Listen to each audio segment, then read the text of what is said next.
Tijd voor tennis dan. Morgen speelt Alison van Uitvank de kwartfinale op Roland Garros tegen Timea Bacsinszky. Van Uitvank is afkomstig uit Grimbergen, maar heeft wel banden met Limburg. Haar coach is de Limburgse Anne de Vries, ook ex-coach van Kim Clijsters. En af en toe traint Van Uitvank ook in Mazeik. Net zoals Kimmer Koppejans trouwens. The next big thing in het Belgische mannentennis. We spelen voor en cross met baandekking. Kruispas, bijtrekpas. Telkens één bal. De passie voor het spelletje is nog even groot bij de 70-jarige Robert de Vries. Zijn dochter beleeft momenteel drukke tijden op Roland Garros, waar haar poulain Alison van Uitvank morgen de kwartfinale speelt. Dat is geen vreemde hier, nee. Dus de eerste plaats is een verbondenheid met ons. Door het feit dat mijn dochter Anne dus haar fulltime coach en trainer is. En ze komt af en toe wel eens komen sparren, toevallig nu.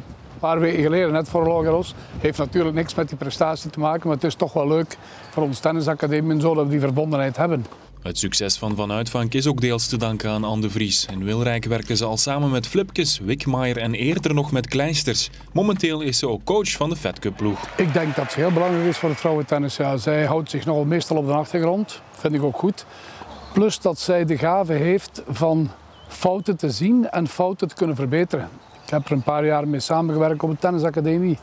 En dat is gewoon, ja, dat is gewoon klasse. Alison van Uitvank neemt het morgen op tegen de Poolse Bacsinszky. Maar de kwartfinale op het Parijse gravel is niet haar eindstation. Ik zie Alison wel top 30 raken. Dat denk ik wel, ja. Die gaat nu trouwens al dik top 50 komen. Moest ze winnen morgen, ja, dan is er niet meer ver vanaf. Dus, dat is heel goed. Op de Limburgse tennisacademie van Robert de Vries loopt er nog talent rond. Kimmer Koppejans wordt begeleid door Tom de Vries, broer van Anne de Vries. Koppejans ging er in Parijs in de eerste ronde uit, maar de toekomst ziet er goed uit. Ik denk het wel, omdat Kimmer is iemand die is nu 6 of 7 jaar bij ons. Die werkt altijd heel hard, is heel bescheiden, heeft veel talent en leeft ervoor.